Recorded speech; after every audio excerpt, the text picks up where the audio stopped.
वाली कुल आलम शब्द गुरु सतगुरु श्री गुरु गरीब निवास साहिब श्री गुरु ग्रंथ साहिब महाराज की मुकद्दस गोद दे जुड़ बैठे बहुत ही अजीज हाजरीन। आओ सब तो पहला गुरुदेव पातशाह की बख्शिश मुकद्दस फतेह बुलंद करिए। गज के आखियो जी वाहिगुरु जी का खालसा वाहिगुरु जी की फतेह। जिस तरह के महापुरुषों के पासों हुक्म होया सी कि यह समागम जिहड़ा भट्ट साहबान और भगत साहबान की पवित्र याद में समर्पित है। अक्सर असी भट्ट साहबान के सवैये ते भगत साहबान की बाणी साहिब श्री गुरु ग्रंथ साहिब महाराज दे विच पढ़ते हैं। मेरा विषा इतिहासकारी होने करके मैं थोड़ा जिहा भट्ट शब्द तो आरंभ करने की कोशिश करूँगा। भट्टां की उत्पत्ति कित्थों हुई, भट्ट शब्द किवें बनिया, ये भट्ट कौन सन, गुरु दरबार दे विच किवें आए और गुरु दरबार दे विच ही नहीं आए बल्कि दो भट्ट जिन्हां दी बाणी गुरु ग्रंथ साहिब महाराज दे विच दर्ज है वो सिख कौम के शहीद भी ने, भट्ट कीरत जी और भट्ट मथुरा जी। केवल साहिब श्री गुरु ग्रंथ साहिब महाराज की बाणी दर्ज ही नहीं हुई उन्होंने, बल्कि उन्होंने मैदाने जंग के जूझ के शहादतां भी प्राप्त कीतियां ने। भट्ट मूल रूप दे विच भट्ट शब्द कित्थों आया है, इस दे बारे साडे कोल दो प्रमाण ने, एक इतिहासक और एक मिथहासक। भारतीय मिथ परंपरा दे विच ਜਿਹੜੇ ਮਿਥਹਾਸਕ ਸਰੋਤ ਨੇ ਉਹ ਕਹਿੰਦੇ ਨੇ ਕਿ ਜਿਸ ਵੇਲੇ शिव जी और पार्वती ਦਾ ਵਿਆਹ ਹੋਇਆ ਤੇ ਉਸ ਵੇਲੇ ਜਿਹੜੇ शिव ਦੇ ਗਣ ਸੀ ਉਹਨਾਂ ਨੇ ਕਿਹਾ ਕਿ ਅਸੀਂ ਬਾਕੀ ਜਿੰਨਾ ਵੀ ਗੀਤ ਸੰਗੀਤ ਆ ਉਹਨੂੰ ਸੁਣ ਕੇ ਅੱਕ ਚੁੱਕੇ ਹਾਂ, ਅਸੀਂ ਚਾਹੁੰਦੇ ਹਾਂ ਕਿ ਕੋਈ ਨਵਾਂ ਨ੍ਰਿਤ, ਕੋਈ ਨਵਾਂ ਗੀਤ, ਕੋਈ ਨਵਾਂ ਗਵਈਆ ਪੈਦਾ ਕੀਤਾ ਜਾਵੇ ਜਿਹੜਾ ਤੁਹਾਡੀ ਉਸਤਤੀ ਦੇ ਵਿੱਚ ਕੁਝ ਨਵੇਂ ਸ਼ਬਦ ਕਹਿ ਸਕੇ। माफ़ करना इतिहास नहीं, इनू सच ना मन्नियो, मैं केवल तो केवल मिथहासिक प्राण की गल की है।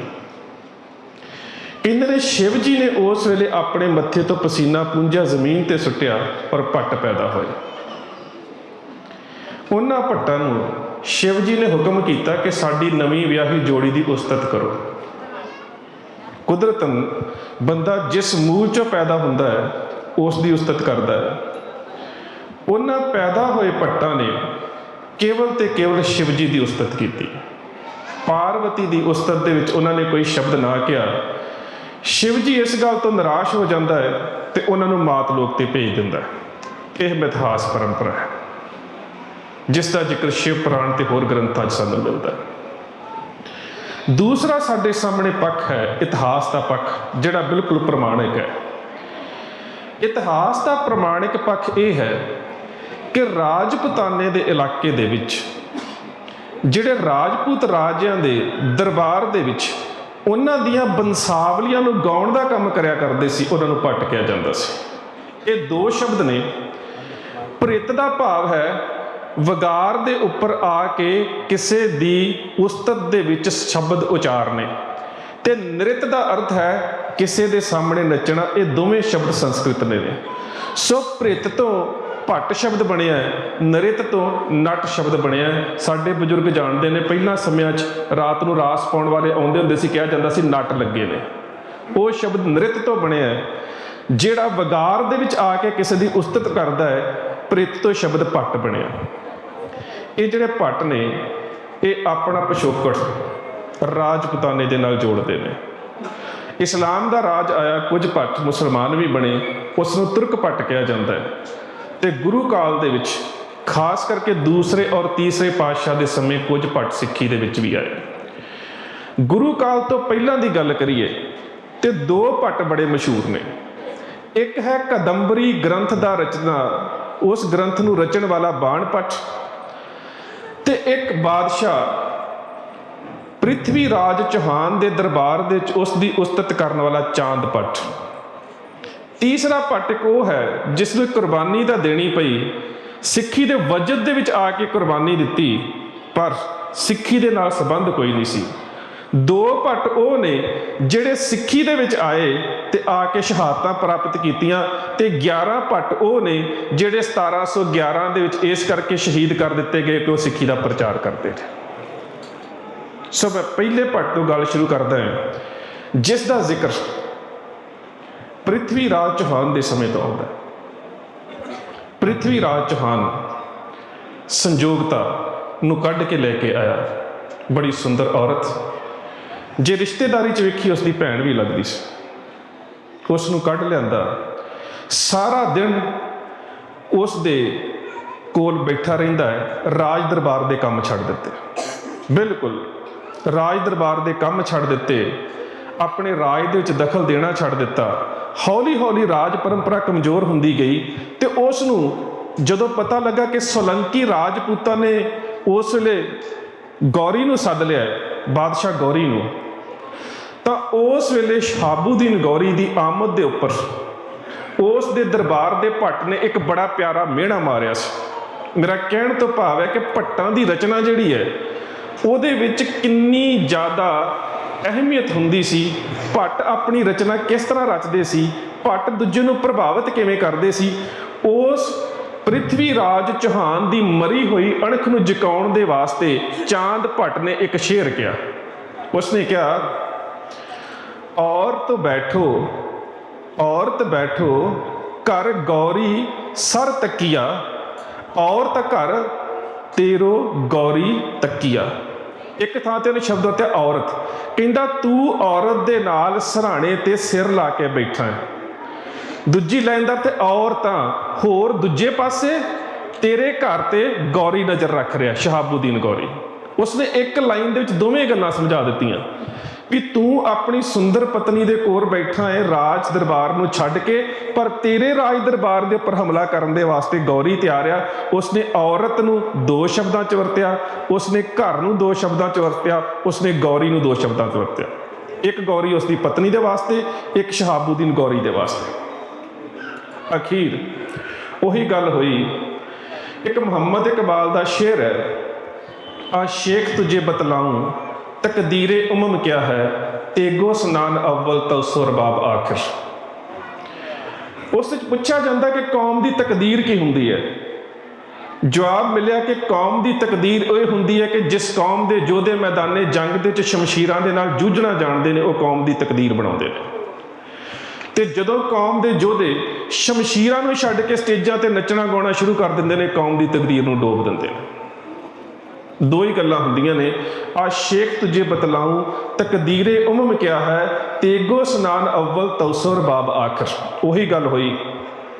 ਪ੍ਰਿਥਵੀ ਰਾਜ ਚੌਹਾਨ ਹਾਰ ਗਿਆ ਔਰ ਗੌਰੀ ਉਸ ਨੂੰ ਗ੍ਰਿਫਤਾਰ ਕਰਕੇ ਆਪਣੀ ਨਾਲ ਲੈ ਗਿਆ, ਉਸ ਨੂੰ ਜੇਲ੍ਹ ਖਾਨੇ 'ਚ ਸੁੱਟ ਦਿੱਤਾ।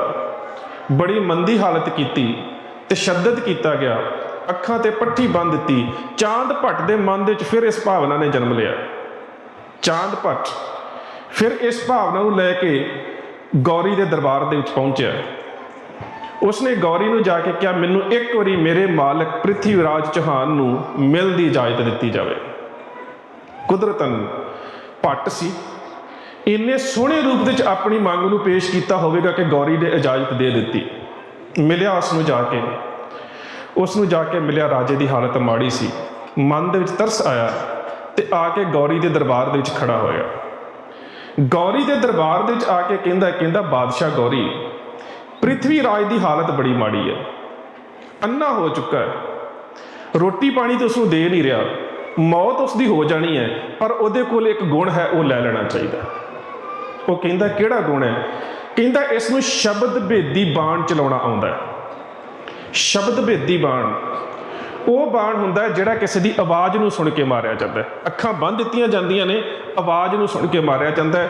18ਵੀਂ ਸਦੀ ਦੇ ਪੁਰਾਤਨ ਸਿੱਖ ਇਸ ਵਿਧੀ ਨੂੰ ਜਾਣਦੇ ਸੀ। ਲੋਹੇ ਦਾ ਇੱਕ ਤਵਾ ਰੱਖ ਦਿੱਤਾ ਜਾਂਦਾ ਸੀ, ਉਸ ਤਵੇ ਦੇ ਉੱਪਰ ਦੂਰੋਂ ਪੱਥਰ ਮਾਰਿਆ ਜਾਂਦਾ ਸੀ। ਉਸ ਪੱਥਰ ਦੀ ਆਵਾਜ਼ ਤੋਂ ਸਿੱਖ ਅੰਦਾਜ਼ਾ ਲਾਉਂਦਾ ਸੀ ਕਿ ਪੱਥਰ ਕਿਸ ਦਿਸ਼ਾ ਤੋਂ ਆਇਆ ਤੇ ਕਿੱਥੇ ਵੱਜਾ। ਉਸ ਨਿਸ਼ਾਨੇ ਤੇ ਆਪਣਾ ਅੱਖਾਂ ਬੰਨ੍ਹ ਕੇ ਤੀਰ ਚਲਾਉਂਦਾ ਸੀ। ਇਸ ਨੂੰ ਸ਼ਬਦ ਭੇਦੀ ਬਾਣ ਕਿਹਾ ਜਾਂਦਾ ਹੈ। ਜੇ ਹੋਰ ਵੀ ਤੁਸੀਂ ਵੇਖਣਾ ਹੋਵੇ ਇਤਿਹਾਸ ਦੇ ਵਿੱਚ, ਦਰੋਣਾਚਾਰੀਆ ਜਿਹੜਾ ਕੌਰਵਾਂ ਪਾਂਡਵਾਂ ਨੂੰ ਧਨੁਖ ਵਿੱਦਿਆ ਦਿਆ ਕਰਦਾ ਸੀ। ਉਸ ਦੀ ਕੇਵਲ ਮੂਰਤੀ ਬਣਾ ਕੇ ਉਸ ਦੇ ਹੁਨਰ ਨੂੰ ਸਿੱਖ ਕੇ ਇੱਕ ਦਲਿਤ ਜਾਤੀ ਦੇ ਬੱਚੇ ਏਕਲਵਿਆ ਨੇ ਉਹ ਸਿੱਖਿਆ ਵਿੱਦਿਆ ਨੂੰ ਸਿੱਖਿਆ।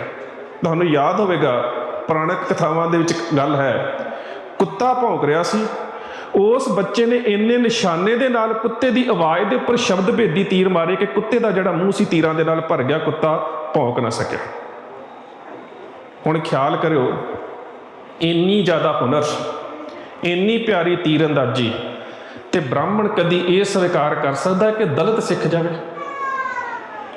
ਜਦੋਂ ਦਰੋਣਾਚਾਰੀਆ ਨੇ ਕੁੱਤੇ ਦੇ ਮੂੰਹ 'ਚ ਵੱਜੇ ਤੀਰਾਂ ਨੂੰ ਵੇਖਿਆ ਤੇ ਤੀਰ ਦੀ ਡਾਇਰੈਕਸ਼ਨ ਵੇਖੀ, ਤੀਰ ਕਿੱਥੋਂ ਆਇਆ, ਜਾ ਕੇ ਵੇਖਿਆ ਤੇ ਇੱਕ ਨੌਜਵਾਨ ਉਮਰ ਦਾ ਬੱਚਾ ਦਲਿਤ ਜਾਤੀ ਦੇ ਵਿੱਚੋਂ ਏਕਲਵਿਆ ਅਭਿਆਸ ਕਰ ਰਿਹਾ ਸ਼ਸਤਰ ਵਿੱਦਿਆ ਦਾ। ਜਾ ਕੇ ਸਵਾਲ ਕਰਦਾ ਹੈ, ਤੂੰ ਸ਼ਸਤਰ ਵਿੱਦਿਆ ਕਿੱਥੋਂ ਸਿੱਖੀ ਹੈ? ਗੁਰੂਦੇਵ ਤੁਹਾਡੇ ਕੋਲੋਂ। ਮੇਰਾ ਤਾਂ ਕੰਮ ਹੀ ਨਹੀਂ ਤੈਨੂੰ ਸਿਖਾਉਣਾ, ਤੇਰੀ ਜਾਤੀ ਕੀ ਹੈ? ਕਹਿੰਦਾ ਭੀਲ, ਦਲਿਤ ਜਾਤੀ, ਨੀਵੀਂ ਜਾਤੀ ਦੇ ਵਿੱਚ, ਮੈਂ ਤਾਂ ਤੈਨੂੰ ਸਿਖਾ ਹੀ ਨਹੀਂ ਸਕਦਾ। ਕਿਸੇ ਦਲਿਤ ਨੂੰ ਮੈਂ ਆਪਣਾ ਚੇਲਾ ਬਣਾ ਹੀ ਨਹੀਂ ਸਕਦਾ। ਕਹਿੰਦਾ ਠੀਕ ਹੈ ਗੁਰੂਦੇਵ, ਤੁਸੀਂ ਮੈਨੂੰ ਚੇਲਾ ਨਹੀਂ ਸੀ ਬਣਾਇਆ, ਪਰ ਮੈਂ ਆਪਣੇ ਮਨ ਦੇ ਵਿੱਚ ਜਦੋਂ ਤੁਹਾਨੂੰ ਇਹਨਾਂ ਨੂੰ ਸ਼ਸਤਰ ਵਿੱਦਿਆ ਸਿਖਾਉਂਦਾ ਵੇਖਦਾ ਸੀ, ਮੈਂ ਮਨ ਦੇ ਵਿੱਚ ਤੁਹਾਨੂੰ ਆਪਣਾ ਗੁਰੂ ਧਾਰ ਚੁੱਕਾ। ਹੁਣ ਚਲਾਕੀ ਵੇਖੋ ਬ੍ਰਾਹਮਣ ਦੀ। ਕਹਿੰਦਾ ਕਿ ਜੇ ਤੂੰ ਮੈਨੂੰ ਗੁਰੂ ਧਾਰ ਚੁੱਕਾ ਹੈ ਤਾਂ ਤੈਨੂੰ ਇਹ ਨਹੀਂ ਪਤਾ ਕਿ ਗੁਰੂ ਧਾਰਨ ਦੇ ਸਮੇਂ ਗੁਰੂ ਦੀਖਿਆ ਦੇਣੀ ਪੈਂਦੀ ਹੈ। ਬੜਾ ਖੁਸ਼ ਹੋਇਆ ਬੱਚਾ, ਹਾਂ ਗੁਰੂਦੇਵ, ਜੇ ਤੁਸੀਂ ਸੱਚਮੁੱਚ ਗੁਰੂ ਦੀਖਿਆ ਲੈਣਾ ਚਾਹੁੰਦੇ ਹੋ ਮੈਂ ਤਿਆਰ ਹਾਂ। ਕਹਿੰਦਾ ਗੁਰੂ ਦੀਖਿਆ ਦੇ ਦੇਵੇਂਗਾ? ਕਹਿੰਦਾ ਬਿਲਕੁਲ। ਕਹਿੰਦਾ ਜੋ ਮੰਗਾ ਉਹ ਦੇਵੇਂਗਾ? ਕਹਿੰਦਾ ਹਾਂ ਬਿਲਕੁਲ ਦੇਵਾਂਗਾ। ਕਹਿੰਦਾ ਸੱਜੇ ਹੱਥ ਦਾ ਅੰਗੂਠਾ ਦੇ ਦੇ। ਸੱਜੇ ਹੱਥ ਦਾ ਅੰਗੂਠਾ ਕੱਟ ਕੇ ਉਸ ਦੀ ਭੇਟ ਪਾਤਾ। ਇਹ ਸੋਚਿਆ ਹੀ ਨਾ ਕਿ ਬ੍ਰਾਹਮਣ ਦੀ ਸ਼ੈਤਾਨੀ ਹੈ ਕਿ ਹਮੇਸ਼ਾ ਵਾਸਤੇ ਉਹ ਤੀਰ ਨਹੀਂ ਚਲਾ ਸਕੇਗਾ। ਸੱਜੇ ਹੱਥ ਦੇ ਅੰਗੂਠੇ ਤੋਂ ਬਿਨਾਂ ਤੀਰ ਨਹੀਂ ਚਲਾਇਆ ਜਾ ਸਕਦਾ, ਸਮਝ ਹੀ ਨਾ ਸਕਿਆ। ਸੋ ਇਹ ਜਿਹੜਾ ਭੱਟ ਹੈ ਇਹ ਗੌਰੀ ਨੂੰ ਕਹਿੰਦਾ ਹੈ ਕਿ ਪ੍ਰਿਥਵੀ ਰਾਜ ਸ਼ਬਦ ਭੇਦੀ ਬਾਣ ਚਲਾਉਣਾ ਜਾਣਦਾ ਹੈ। ਤੁਹਾਡੇ ਦਰਬਾਰ ਦੇ ਵਿੱਚ ਕਿਸੇ ਨੂੰ ਨਹੀਂ ਆਉਂਦਾ, ਕਿਉਂ ਨਾ ਅਸੀਂ ਕਿਸੇ ਯੋਧੇ ਨੂੰ ਇਹ ਕਰਤੱਵ ਵਿਖਾ ਕੇ ਸਿਖਾ ਦਈਏ ਉਹਦੇ ਕੋਲ। ਗੌਰੀ ਖੁਸ਼ ਹੋਇਆ ਕਿ ਸੱਚਮੁੱਚ ਸਿਖਾਉਣਾ ਚਾਹੀਦਾ। ਉਸ ਵੇਲੇ ਉਸਨੇ ਦਰਬਾਰ ਲਗਾਇਆ। ਦਰਬਾਰ ਦੇ ਵਿੱਚ ਫੈਸਲਾ ਲਿਆ ਕਿ ਗੌਰੀ ਨੂੰ ਚੰਗੀ ਰੋਟੀ ਖਾਣ ਨੂੰ ਦਿੱਤੀ ਜਾਵੇ। ਇਸ ਗੌਰੀ ਦੇ ਵੱਲੋਂ ਫੈਸਲਾ ਹੋਇਆ ਪ੍ਰਿਥਵੀ ਰਾਜ ਨੂੰ। ਉਹਦਾ ਸਰੀਰ ਥੋੜ੍ਹਾ ਜਿਹਾ ਠੀਕ ਹੋਇਆ। ਅਖੀਰ ਰਾਜ ਦਰਬਾਰ ਦੇ ਵਿੱਚ ਇੱਕ ਚੌਂਕ ਦੇ ਵਿੱਚ ਮੁਕਾਬਲਾ ਰੱਖ ਲਿਆ ਕਿ ਉਹਦੇ ਸਾਹਮਣੇ 7 ਲੋਹੇ ਦੇ ਤਵੇ ਬੰਨ੍ਹ ਦਿੱਤੇ। ਉਸ ਨੂੰ ਜੇਲ੍ਹ ਚੋਂ ਕੱਢ ਕੇ ਲਿਆਂਦਾ ਗਿਆ। ਅੱਖਾਂ ਉਸ ਦੀਆਂ ਬੰਨੀਆਂ ਹੋਈਆਂ ਸੀ। ਉਸ ਨੂੰ ਕਮਾਨ ਔਰ ਤੀਰ ਦਿੱਤਾ ਗਿਆ। ਇੱਕ ਜਿਹੜਾ ਦੂਰ ਇੱਕ ਵਿਅਕਤੀ ਖੜਾ ਸੀ ਜਿਹੜਾ ਤਵੇ ਦੇ ਉੱਪਰ ਪੱਥਰ ਮਾਰਦਾ ਸੀ। ਜਿਹੜੇ ਤਵੇ ਦੇ ਉੱਪਰ ਪੱਥਰ ਵੱਜਦਾ ਸੀ ਉੱਥੇ ਆਵਾਜ਼ ਆਉਂਦੀ ਸੀ, ਪ੍ਰਿਥਵੀ ਰਾਜ ਚੌਹਾਨ ਉੱਥੇ ਨਿਸ਼ਾਨਾ ਲਾ ਦਿੰਦਾ ਸੀ। ਹੁਣ ਉਸਨੇ ਇੱਕ ਨਿਸ਼ਾਨਾ ਲਾਇਆ ਤੇ ਗੌਰੀ ਜਿਹੜਾ ਨਾ ਉਹ ਬੜੇ ਉੱਚੇ ਚਬੂਤਰੇ ਦੇ ਉੱਪਰ ਬੈਠਾ ਸੀ। ਉਹਦੇ ਕੋਲ ਖੜਾ ਸੀ ਉਸ ਦਾ ਭੱਟ, ਚਾਂਦ ਭੱਟ।